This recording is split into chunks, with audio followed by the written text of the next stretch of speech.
Hi and thank you for clicking on this video. My name is Furk, aka Phil, and since its release, the X100 Mark VI is still sold out everywhere and it's still quite hyped on the internet since its release. Luckily, I was one of the first owners of the X100 Mark VI, thanks to the guys at Fotoprofi in Esslingen. And today I want to share with you my experience with this camera after 1.5 months. And why the X100 Mark VI is for me the perfect family camera. I assume you watched a lot of Fujifilm X100 Mark VI videos until this point, and you might have heard the discussion if the upgrade to the X100V to the X100VI is worth it. And in my opinion, the three main upgrades from the Mark VI, which stands out, is the higher megapixel count of the sensor of 40 megapixels, the upgraded autofocus, which is now aligned with the X-T5 lineup, and the built-in IBIS, the image stabilization. All these upgrades of the X100VI makes it the perfect dad cam for me personally, and let me explain why.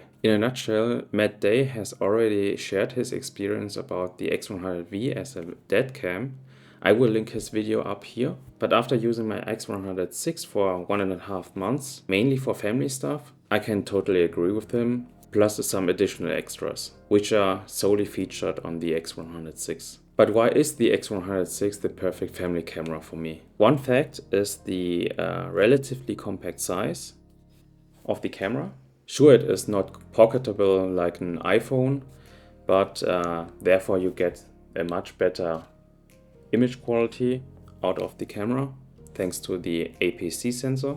And the X100 lineup has always have a relatively compact lens, which makes it, if I screw out this lens hood, makes it relatively slim and compact to use.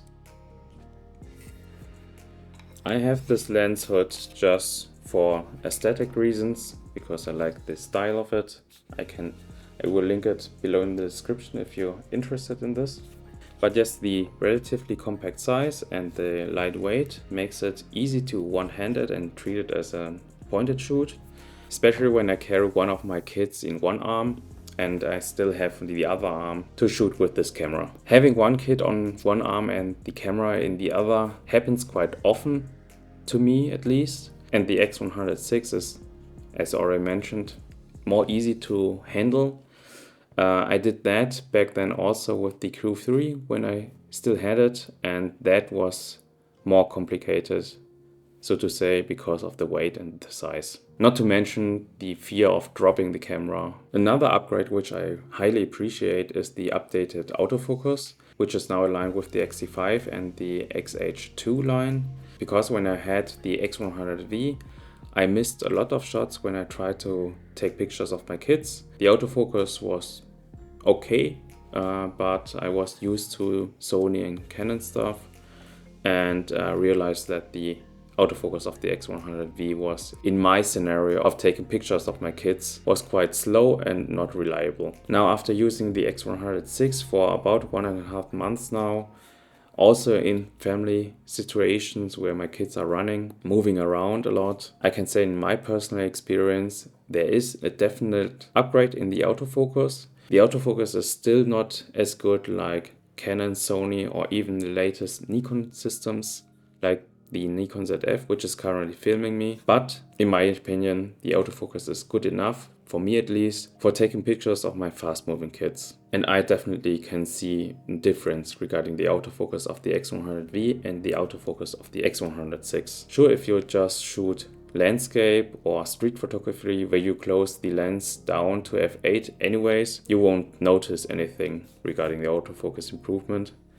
But as I already mentioned, moving subjects like my kids, I saw the difference and I appreciate the update of the autofocus. Another highly discussed topic of the X100VI is the upgraded sensor, which has been bumped up to 40 megapixels. This sensor is the same as the X-T5. And sure, you can say that 40 megapixels is too much or most people don't need it, me included, but I appreciate it also in this camera because you can crop into the image in post to recompose, or which I also use here in the X100VI, there's a function where you basically can zoom into the picture, which is a digital crop, you can say. You don't have any compressions, which a native 50mm or 70mm lens would have. But there's a function where you can just crop into the image and then you have a cropped JPEG.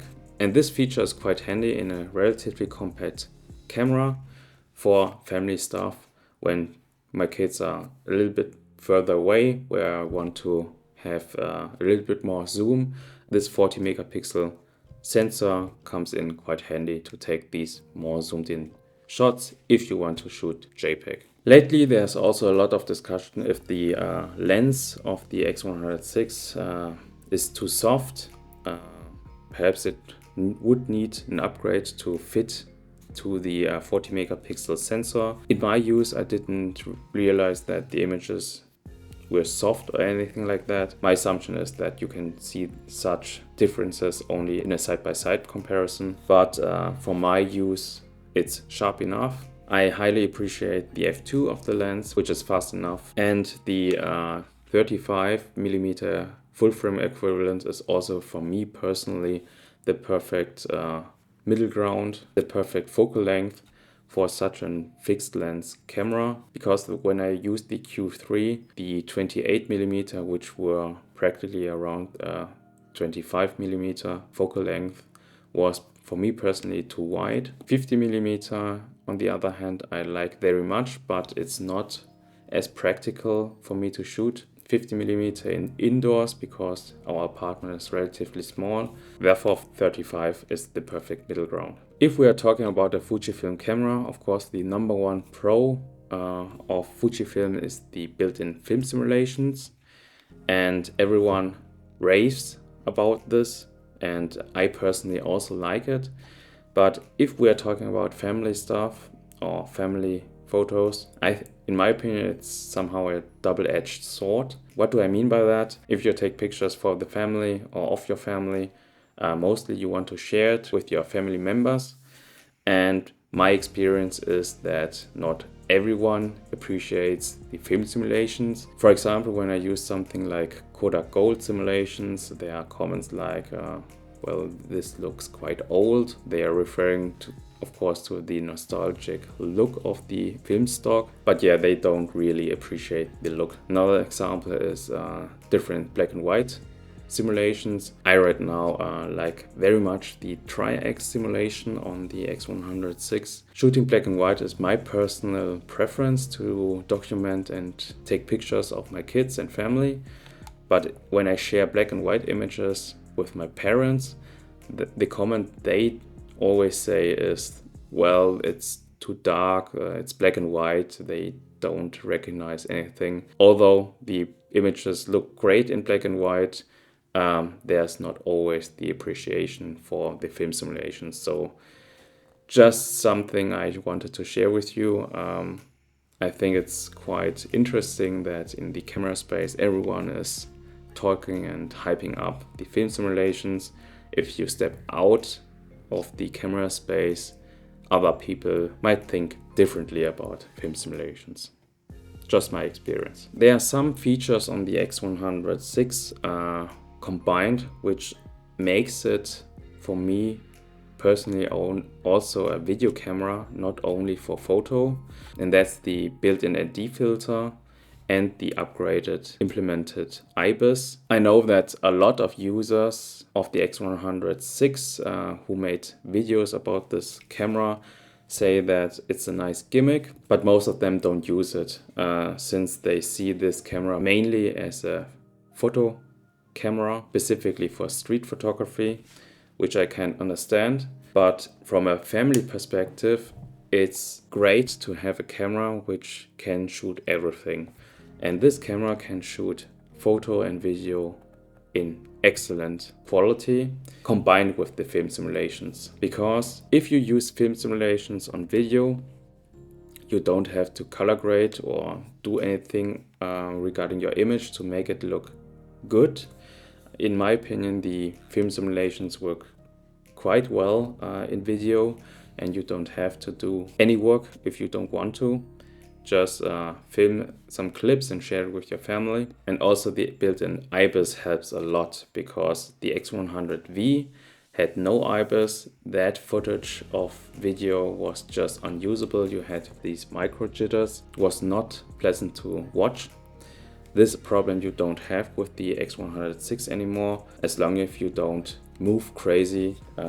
If you just want to take a quick clip of your kids or family whatsoever, you can just hold your camera like this and have a quite stable image thanks to the built-in IBIS. And the built-in ID is also great in video, specifically because here you can now open up your aperture to get some background blur and still have the 180 rule if you want to have a certain motion blur effect. Sure, you can say that the X106 is quite expensive, specifically for a family camera.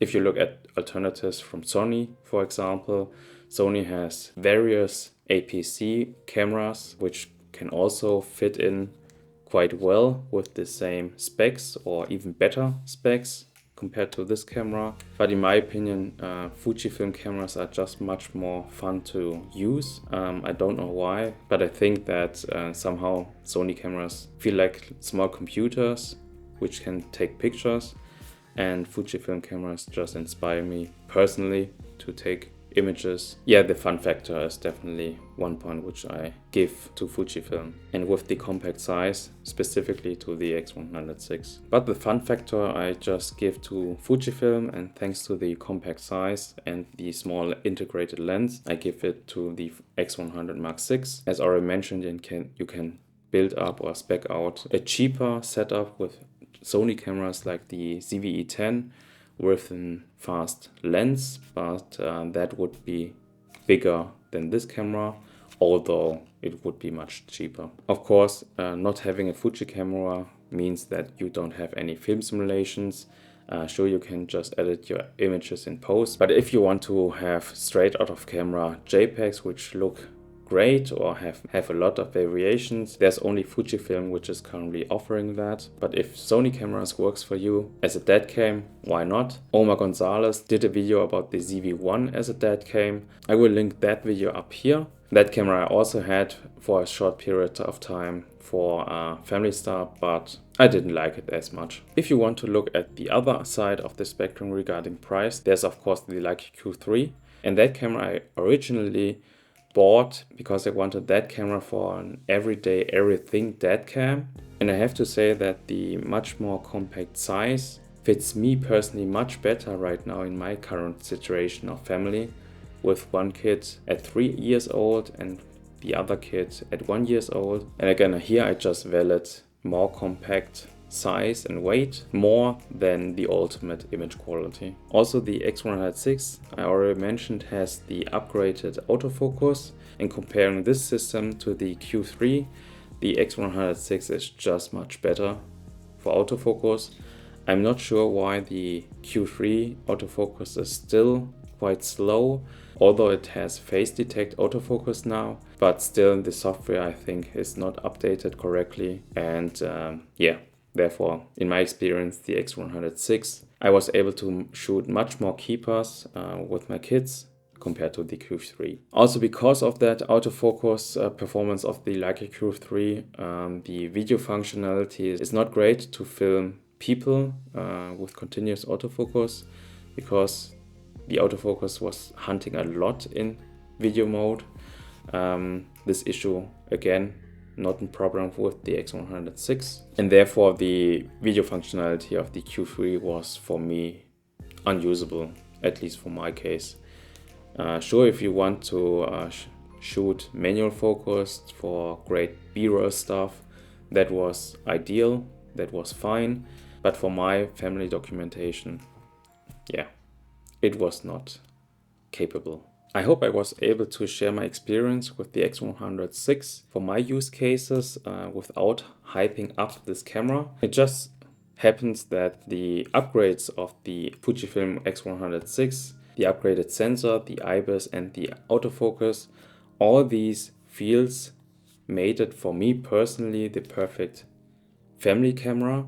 And I have really fun to document the family and my kids with this camera in both photo and video, because all the necessary features I want to have in the camera is in this tiny body.